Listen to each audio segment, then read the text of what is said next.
Voici une vidéo présentant les deux interfaces de la séquence 7 du cahier NSI première. Donc pour traiter la partie du programme qui était de réalisation d'une IHM, donc nous avons proposé l'activité 4 qui est sur deux pages, page 116 et page 117, avec un certain nombre d'éléments pour guider l'élève. Donc il y a un import au début avec imprimante, mais c'est une bibliothèque qui peut être utilisée uniquement dans cette interface, on ne peut pas l'utiliser ailleurs. Vous avez des explications dans le cahier, et là un rappel ici. L'élève complète donc les différentes fonctions. Une fois que tout est en ordre, il a vraiment suivi les consignes, il arrivait à compléter le programme. Là, vous avez la correction. J'ai juste enlevé les commentaires en rouge au début. L'élève peut, comme sur une vraie imprimante 3D, choisir s'il veut utiliser du PLA ou de l'ABS. Alors on va faire de l'ABS.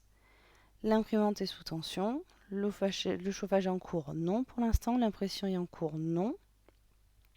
On voit l'imprimante qui est à l'arrêt et les courbes qui sont pour l'instant plates. Si je clique sur Start, chauffage en cours, oui. La consigne pour la vue, c'est 230, donc ça augmente. Le plateau, c'est 100 degrés, ça augmente. On voit que le plateau arrive, c'est la courbe verte, assez vite à température. Alors que la courbe rouge, pour atteindre les 230 degrés, on y est presque. Et quand on leur atteint les 230 degrés, démarrage de l'impression. On voit l'imprimante qui commence à imprimer. C'est juste pour travailler les étapes de actionnaire et capteur. Pour avoir ces capacités-là, il y a quelque chose d'un petit peu ludique. Quand ils arrivent à programmer, vous avez l'imprimante qui se lance.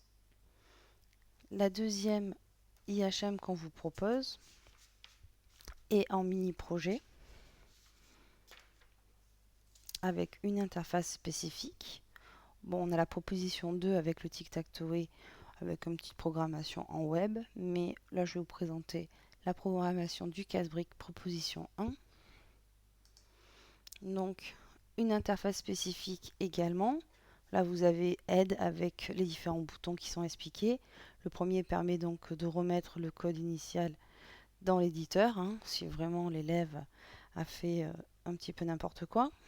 Le bouton carré là qui permet d'arrêter l'exécution du programme. Le bouton vert pour lancer le jeu programmé, pour importer le programme si l'élève a fait une sauvegarde, donc le bouton aussi télécharger. S'il travaille sur plusieurs machines par exemple, il peut comme ça télécharger son programme pour le compléter, le finir plus tard.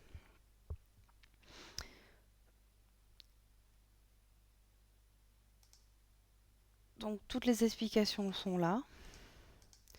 Une partie des programmes est faite. En plus, il y a des choses qu'ils ne maîtrisent pas, comme des variables globales. Tout est expliqué. Et une fois que l'élève est arrivé à tout compléter, il y a quand même un ordre dans les fonctions à faire, c'est expliqué également, pour avoir déjà un petit rendu. Une fois que tout est fait, donc là vous avez la correction. Si je clique sur le bouton vert, on voit le casse-brique qui commence. Et si je clique et je prends la main, je peux jouer au casse-brique. Donc c'est un moyen de les faire programmer tout en avec les contraintes de temps. Il y a un certain nombre d'éléments qui sont intéressants à voir.